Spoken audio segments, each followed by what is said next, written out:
The protocol was 6 words long, and every soldier in the 3rd Expeditionary Corps had it memorized before they ever set foot off the transport ship. Enemy wounded are not your concern. Keen. 6 words, printed on the inside cover of every field manual, drilled into every recruit, until it stopped feeling like a rule and started feeling like instinct. And on a rain-soaked ridge on a planet nobody back home could pronounce, Private First Class Elias Kane broke it anyway.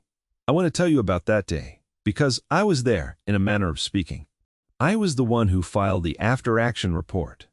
I was the one who watched the drone footage 11 times before I understood what I was looking at.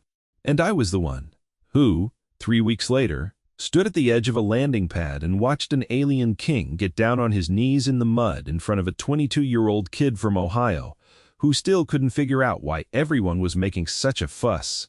My name doesn't matter much to this story. What matters is that I was the intelligence liaison assigned to Forward Operating Base Ironhold, out on the contested edge of the Vasari front. And I thought I understood war.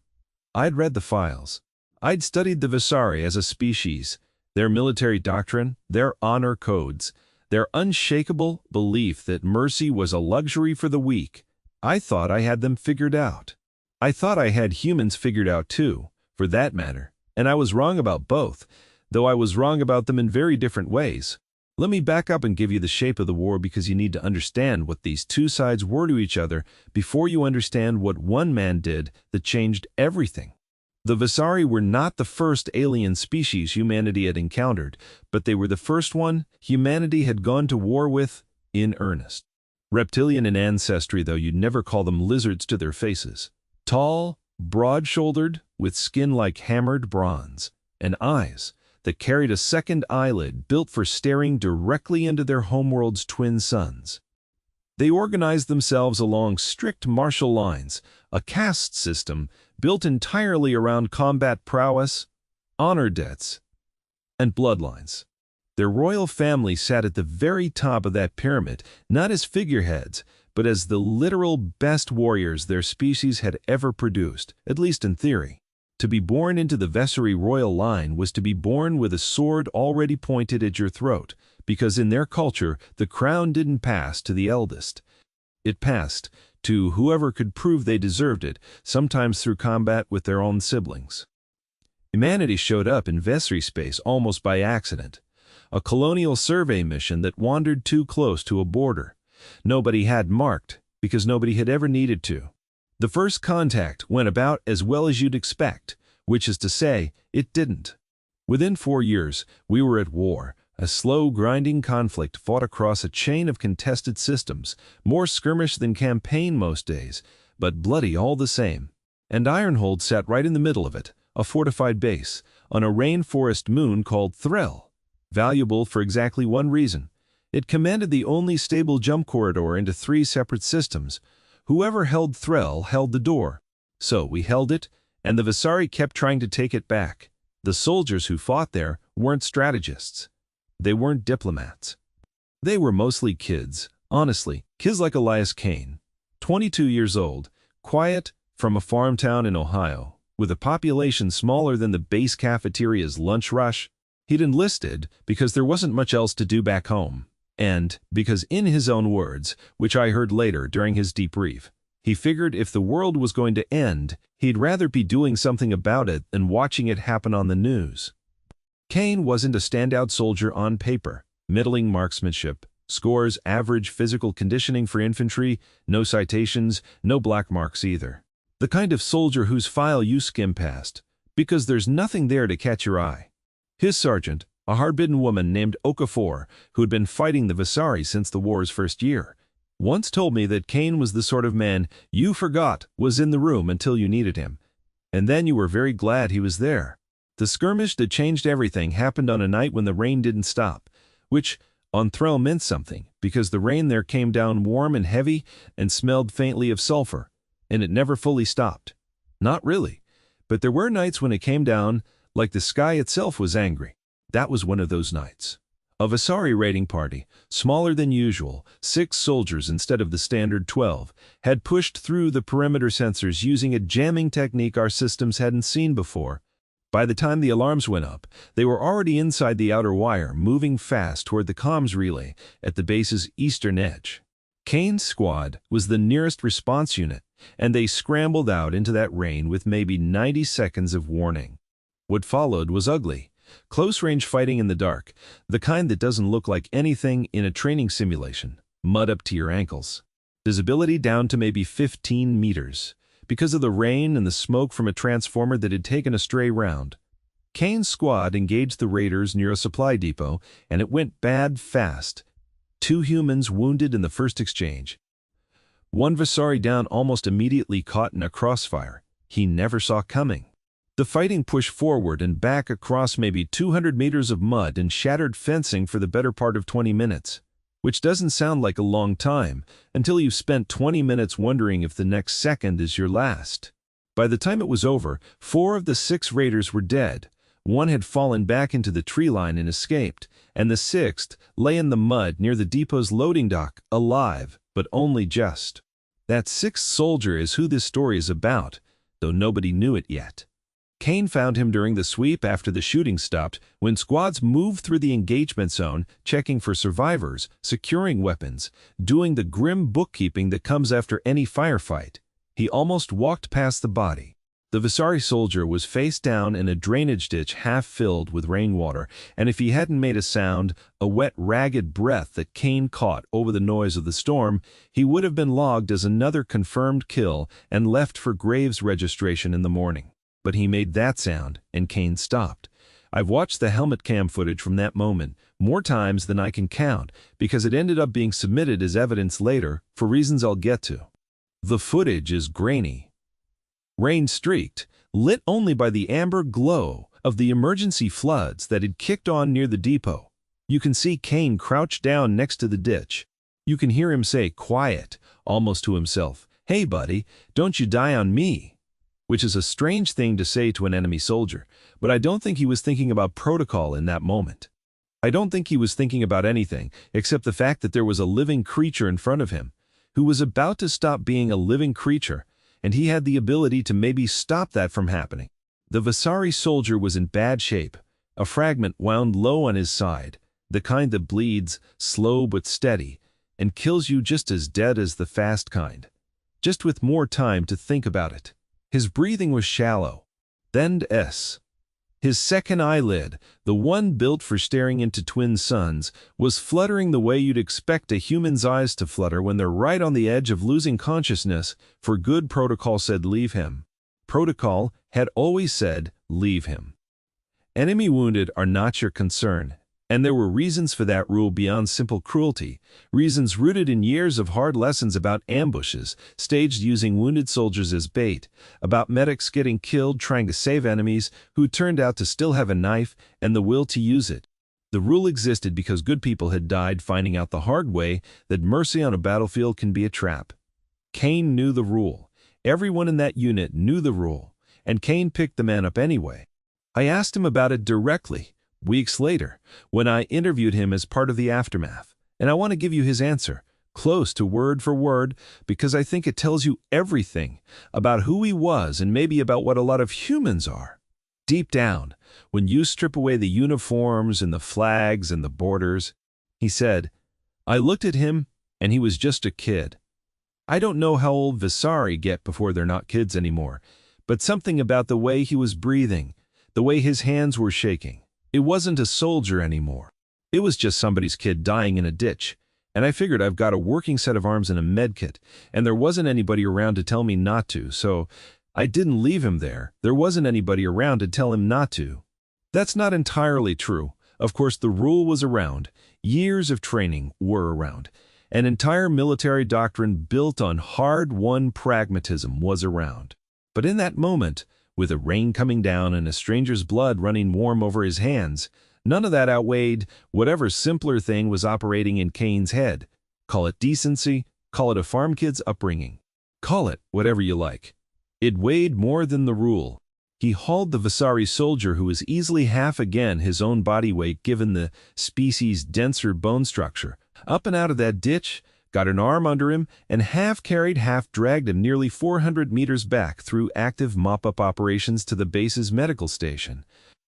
Along the way, he passed at least 2 other squad members, both of whom, according to their own statements later, told him flatly that he'd lost his mind, and that he was going to get himself written up, or worse, get himself killed, because a wounded enemy that wakes up mid-carry can do a lot of damage to the person carrying him.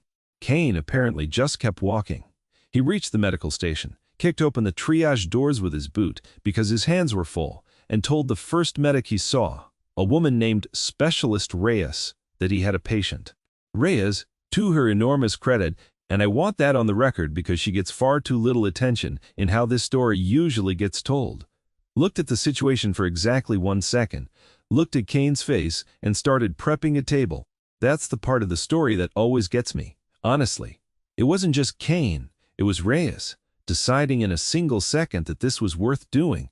It was the squad members who, despite their objections, didn't try to physically stop him. It was, in the end, an entire small chain of ordinary people choosing independently, and without any order telling them to, that the 6 words printed in the manual didn't apply that particular night. Base Command found out within the hour, obviously, you can't smuggle an alien combatant into a medical bay without somebody noticing. Major Voss, the base commander, a tired, sharp-eyed man who'd been running Ironhold for 2 years by that point, came down to medical personally, furious in the particular quiet way that career officers get furious, and demanded an explanation. I wasn't in the room for that conversation, but Reyes told me about it later, and she said Kane didn't get defensive, didn't try to justify himself with some speech about morality or the better angels of human nature. He just said he was dying, sir, and I could stop it, so I did. I'll take whatever's coming for it. Voss apparently stood there for a long moment, looking at the Vasari soldier stabilizing on the table, hooked up to equipment that had never, in the history of that base, been used on anything but a human patient. And then he said something that surprised everyone in the room. He said, "Get him stable. We'll figure out the paperwork later." I think that's an important detail because it tells you Kane wasn't some lone rebel defying an uncaring system. The system, when it actually looked at what had happened, when a commanding officer was standing in the room looking at a dying creature, rather than reading a policy memo about one bent, not broke, bent. Voss still filed an incident report. Kane still got a formal reprimand for violating standard engagement protocol, a black mark that would sit in his record for exactly as long as it takes for events to make a bureaucrat feel foolish, which, as it turned out, was about 3 weeks. The Vasari soldier, once stabilized, was moved to a secure medical wing, guarded, treated, but a prisoner in every practical sense. He didn't speak for the first 4 days. Whether from injury, shock, or simple refusal, nobody could say. He watched everything with those slow-blinking second eyelids, tracked every human who came near him, and said nothing. I got called in on day 5, because that's my job, or was my job, gathering whatever intelligence could be gathered from enemy personnel, wounded or otherwise. I walked into that room, expecting a hostile, uncommunicative soldier, the kind we dealt with before in the rare instances of Vasari combatants survived capture. What I found instead was a young man, and I use that word deliberately, because, despite the bronze skin and the reptilian ancestry in the second eyelids, there was something achingly young about him, sitting upright in the bed, watching the door. His name, he eventually told me, was Threxel. Just that, no titles, no family name, which should have been my first clue that something didn't add up, because Vasari almost never go by a single name. Their culture is obsessive about lineage. Everyone, from the lowest infantry conscript to the highest general, carries at least a 2-part name, signaling their bloodline and their caste standing. A Vasari soldier with only one name was either the lowest of the low, a disgraced outcast stripped of lineage rights, or something else entirely. I didn't figure out which until much later. What I can tell you is that over the following 2 weeks, something strange happened in that medical wing. Threxel began talking. Not about troop movements or fleet positions, not anything of tactical value, which frankly disappointed me at the time because that was, after all, my job. He talked instead about small things. He asked about the weather patterns on Threll, whether the rain always smelled like that. He asked about human food, once, tentatively, whether it was true that humans consumed the muscle tissue of dozens of different species, which he found simultaneously horrifying and, I think, secretly impressive. And he asked, more than once, careful and roundabout, about the soldier who had carried him in.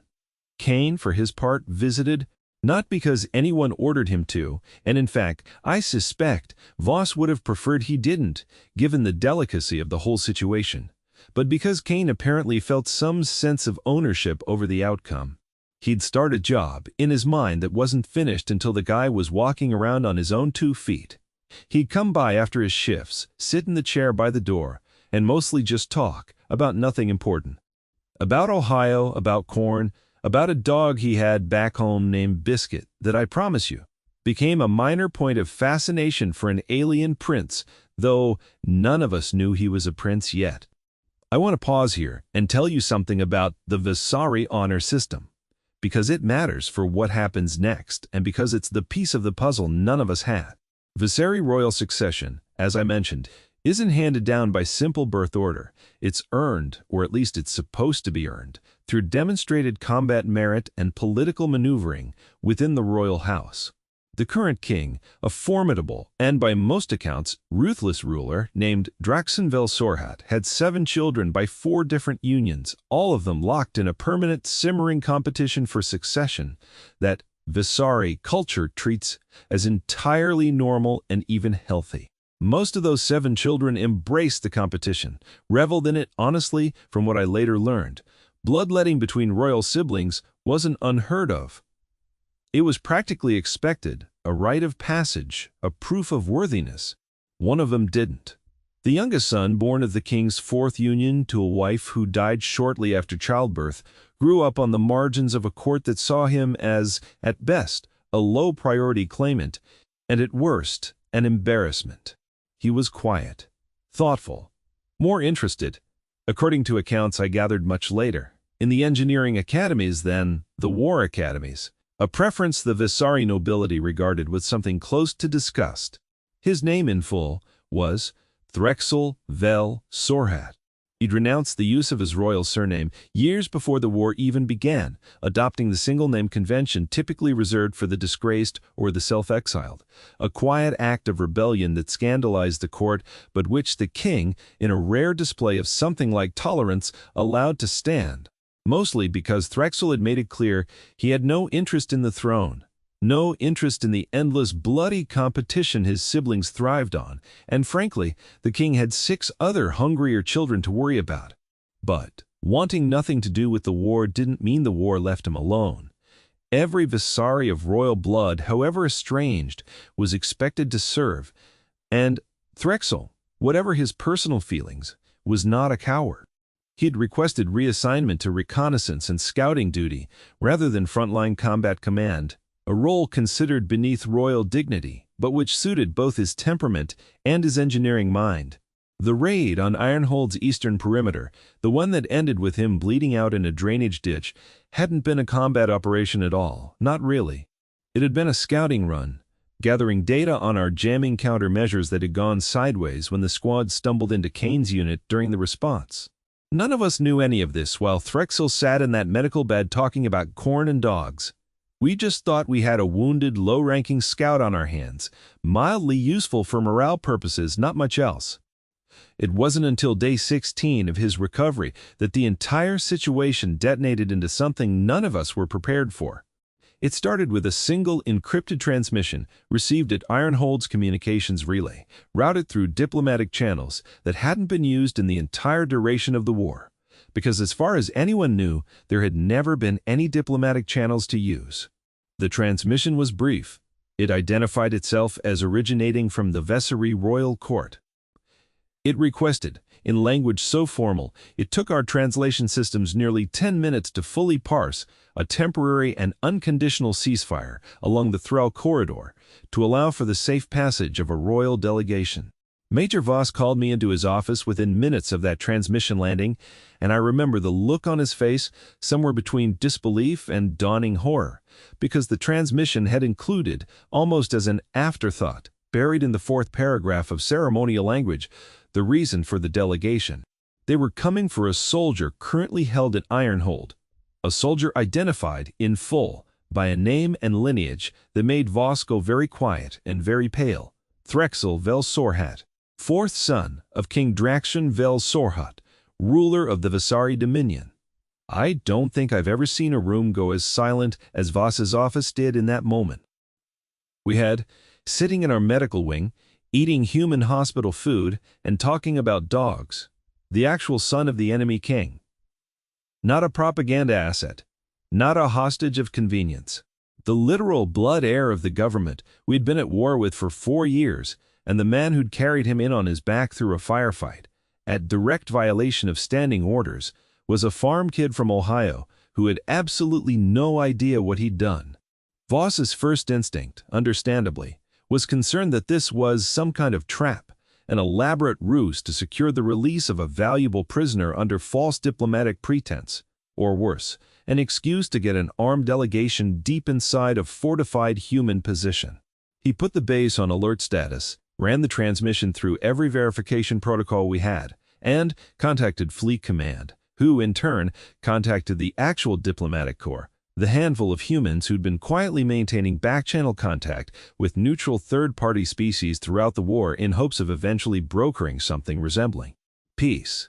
What came back over the following 48 hours was confirmation, layered and cross-checked 6 different ways, that the transmission was genuine. The Visari Royal Court really was sending a delegation. And, more than that, the diplomatic corps flagged something in the historical record that changed the entire complexion of what we thought we were dealing with. Threxel vel Sorhat wasn't just an estranged prince nobody cared about. He was, according to intelligence gathered from defectors and intercepted court communications over the preceding 2 years, the king's favorite child. Not the heir apparent, not the one being groomed for succession, but the one the king, in his private moments, according to at least 2 independent sources, spoke of with something like tenderness, a rare enough quality in a Visari monarch that it had been noted and filed away by our analysts without anyone quite understanding its significance. The king had let his youngest son opt out of the succession war, not out of indifference, but because, as one intercepted communication apparently put it, he wanted at least one of his children to survive him with a soul intact. And that son had nearly died in a ditch on a rain-soaked moon, and would have died there, if not for a human private who broke protocol, because a wounded stranger's breathing sounded like somebody's kid. The delegation arrived 9 days later. I want to describe the scene for you, because I was there, standing on the edge of Ironhold's landing pad in the gray drizzle that never quite left that moon, and I don't think I will ever see anything else quite like it in my life. 3 Visari cruisers, sleek, dark-hulled ships, marked with royal insignia, none of us had ever seen up close, descended through the cloud cover and settled onto the pad, with a precision that spoke of ceremonial protocol rehearsed 1,000 times. The base had been placed on its highest alert, every human soldier armed and positioned, not out of aggression, but out of the simple uncertainty of what happens when you let the ruler of an enemy empire land his personal ships inside your walls. Voss stood at the front of our small honor guard, flanked by myself and a few senior officers, all of us in our dress uniforms, all of us absolutely unprepared for what we were about to witness. The ramp of the lead cruiser descended, and the first figures to emerge were an honor guard of Visari soldiers in ceremonial armor, gold inlaid, catching what little light made it through the cloud cover, moving with the kind of synchronized precision that told you these were not conscripts, these were the best warriors the Dominion had. They formed 2 lines, and between them walked a figure I recognized instantly from every piece of intelligence footage I'd ever reviewed, though I'd never seen him in person. King Draxon vel Sorhat was enormous, even by Visari standards, His bronze skin darkened with age to something closer to old copper, a ceremonial cloak trailing behind him that probably weighed more than most of my colleagues. His face, from every account I'd ever read, was the face of a ruler who had clawed his way to power through a system designed to kill the weak and reward the ruthless. A face that had, according to legend, personally ended the lives of two rival claimants to secure his own throne decades earlier. He was not a gentle man. He was not by any human standard a good man. He was a king, forged by exactly the kind of brutal meritocracy his species built its entire society around. And when he stepped off that ramp and onto human soil, the first thing he did, before any formal greeting, before any acknowledgement of Voss or the honor guard or the assembled human officers standing at rigid attention, was stop, scan the assembled crowd with those slow, deliberate reptilian eyes, and ask, in halting but clear, standard, translated a half-second later by the device at his collar, "Where is the soldier who carried my son Voss?" To his credit, didn't miss a beat. He gestured, and from the small cluster of enlisted personnel who'd been brought forward for exactly this possibility, Kane stepped out. I have to tell you, looking at Kane in that moment, standing there in a uniform that didn't quite fit right, because nobody had thought to get him a properly tailored dress uniform. He looked exactly like what he was, a 22-year-old kid who had absolutely no idea why an entire alien empire's monarch had personally flown across a war zone to look at him. His hands were shoved slightly too far into rigid attention, his jaw was tight, and if you look closely, you could see he was doing the math in his head, over and over, trying to figure out if he was about to be arrested, executed, or something in between. King Draxon walked toward him. Just walked. Alone, leaving his honor guard standing in formation behind him, which I later learned was itself an enormous breach of royal protocol. A king should never approach anyone without at least a token escort, but he did it anyway, closing the distance between himself and this young human soldier until he was standing directly in front of him, close enough that Kane, who was not a short man, still had to look up.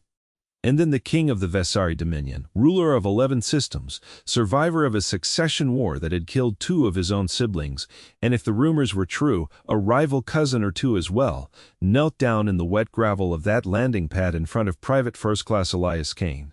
I want you to sit with that image for a second, because I've thought about it more times than almost anything else I witnessed during that war. A king, kneeling. Not a diplomatic bow, not a formal nod of respect, delivered from a standing position, with all the careful choreography that royal visits usually involve. He went down on one knee, in the mud, his ceremonial cloak dragging through the wet gravel, and he bowed his head.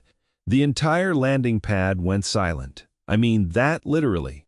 I don't think anyone breathed for a solid 5 seconds, human or Vesari. Even the honor guard, trained warriors, who I imagine had seen every manner of ceremonial and combat situation their culture could produce, stood frozen, clearly as stunned by this as we were. The king spoke, and the translation came through a half-second later, his voice rough, thick with an emotion that didn't translate perfectly through the device, but which needed no translation at all. Not really, because grief and gratitude sound the same in every species I've ever encountered.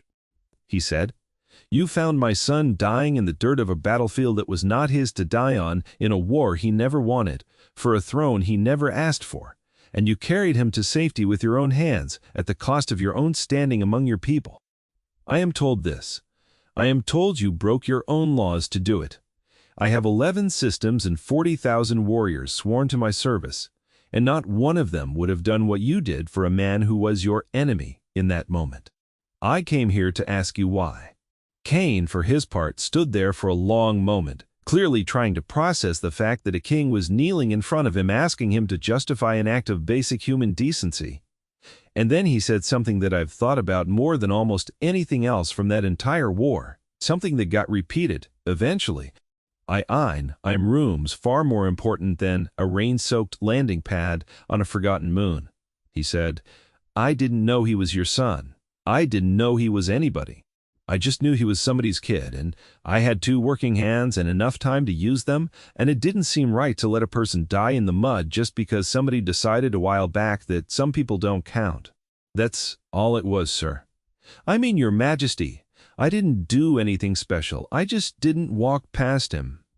I watched the king's face when the translation came through, and I watched something happen there that I don't have adequate words for, something between grief and relief and a kind of exhausted wonder, the expression of a man who had spent his entire life inside a system that told him mercy was weakness and strength was the only currency that mattered. Being told by an enemy soldier from a species his people had written off as fragile and primitive, that basic decency required no justification at all. It simply was what you did, if you were paying attention and had the capacity to do it. The king rose, slowly, his knees clearly protesting decades of a body built for war. Rather than kneeling, and he did something else that broke every piece of protocol his people apparently operated under. He removed a ring from his own hand, gold, inlaid with a dark red stone I later learned was mined exclusively from the royal homeworld and reserved by law for members of the bloodline, and he placed it in Kane's palm, closing the young soldier's fingers around it with both of his own massive hands. He said, through the translator, "This marks you as under the protection of the Vel Sorhat line, for as long as that line exists. No Vasari soldier, no Vasari citizen, no Vasari vessel will raise a hand against you, your family, or anyone under your protection for the rest of your natural life, and I will see to it that my heirs honor this after I am gone. It is a small thing, it is not enough, but it is what I have to give." I found out later, through channels that took months to fully untangle, what happened in the days and weeks that followed, both on the Vasari side and ours, and I think it's worth telling you because the story doesn't end on that landing pad. It just properly begins there. The rescue of Prince Threxel and the manner of it detonated through Vasari court politics like a depth charge. You have to understand, the entire Vasari social structure is built on the premise that mercy is a weakness bred out of a species through generations of brutal competition, and here is documented, verified proof that the humans they'd spent 4 years fighting. The species, their own military doctrine had classified as physically unremarkable and tactically unsophisticated, had demonstrated a form of strength their culture didn't even have a proper word for. Not the strength to kill. The strength to choose not to when killing or simply walking away would have cost them nothing at all. King Draxon, I learned, used the incident deliberately and shrewdly in the court politics that followed, holding it up in front of his other 6 children and the assembled nobility as proof that the succession war they'd all been raised to worship was not in fact the only path to legitimate strength. It didn't end the war immediately. Empires don't turn on a dime just because one king has a change of heart, and there were plenty of Vasari nobles and generals who saw the whole incident as an aberration, an emotional weakness in an aging king, rather than a lesson worth learning. But it opened a door that had been welded shut for 4 years. Within 3 months, the first formal ceasefire talks began. Within a year, a fragile but real peace treaty was signed, one that historians would later point to that landing pad on Thrill. That image of a king kneeling in the mud, as the moment the war's momentum actually shifted, even though the moment itself involved no weapons and no violence at all. Threxel, for his part, recovered fully and chose, against nearly everyone's expectations, to remain involved in the peace process rather than retreat back into the quiet obscurity he'd always preferred. He told me once, during one of the diplomatic sessions I was later assigned to support, that lying in that medical bed listening to a human soldier talk about a dog named Biscuit had done something to him that 4 years of war and a lifetime of court politics never had. It had made him curious about humans instead of afraid of them or contemptuous of them, and curiosity, he said, was the only thing that had ever actually ended a war in the history of his species, though it had taken them several thousand years to have enough of it at the right moment. Kane didn't become a diplomat. I want to be clear about that because I think it's important, because this isn't a story about a soldier discovering some grand destiny. He finished his enlistment quietly, without fanfare, though the formal reprimand in his file was, as I predicted, quietly expunged within a month of the king's visit, replaced instead with a commendation that the review board seemed almost embarrassed to write, given that 6 weeks earlier they'd been prepared to discipline him for the exact same act. He went home to Ohio. Last I heard, he still had the ring, kept it in a drawer, didn't wear it, didn't talk about it much unless someone specifically asked, and even then, he tended to undersell the entire thing, the way he undersold pretty much everything about himself. I asked him, in our final interview before he shipped home, whether he thought about what would have happened if he'd followed protocol that night, if he'd walked past that ditch the way 6 words in a manual told him to. He thought about it for a long moment, and then he said something I've carried with me ever since, something that I think, more than the king kneeling in the mud, more than the ring, more than the treaty that followed, actually captures what this whole story is about. He said, I don't know what would have happened. Maybe nothing. Maybe the war just keeps going, the way it was going. Maybe some other unit finds him and it's too late. Maybe none of this ever happens, and we're still out there right now, shooting at each other in the rain. I don't know, but I know what it would have done to me walking past a dying kid because some paperwork somewhere told me he didn't count. I've got to live with myself a lot longer than I've got to follow orders. Figured that one was an easy call. I think about that answer more than I think about almost anything else from my years of service. Because if you strip away the royal ring and the kneeling king and the treaty that historians will spend the next century arguing over the true causes of, what you're left with is a simple, almost embarrassingly small decision made by one tired, scared soldier in the mud and the dark. Decision that cost him nothing more than a chapter's worth of trouble and a few weeks of uncertainty, and which turned out, in the strange and unpredictable arithmetic of history, to be worth more than every ship in either fleet. The Vasari had spent generations building a civilization around the idea that mercy had to be earned, that compassion was a currency you spent carefully, if at all, and only on those who'd proven themselves worthy of it first. And then they met a species that handed it out for free, to strangers, to enemies, to anyone bleeding out in a ditch who happened to make a sound at the right moment. Not because the math worked out in their favor, but because the math never even entered into it. That gap between a civilization that calculated who deserved to live and one that simply couldn't stomach watching someone die when they had the power to stop it. That gap turned out to be the whole story. Not the guns, not the treaties. Just a private, with 2 working hands, who didn't know how to walk past somebody's kid.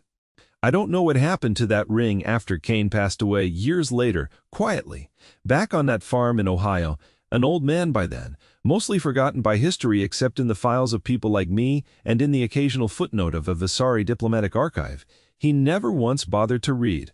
But I know that when word of his death reached the Vasari court, decades after that landing pad, decades after King Draxion himself had died, and Threxel, of all people, against every expectation his culture had ever held about him, had ascended to the throne, a formal delegation was sent again, one final time, this time not to rescue anyone, but simply to attend a funeral in a small church in a small town in Ohio, and to stand, quiet and reptilian and entirely out of place among the cornfields, as one last mark of respect for the man who taught an empire that strength was never the point.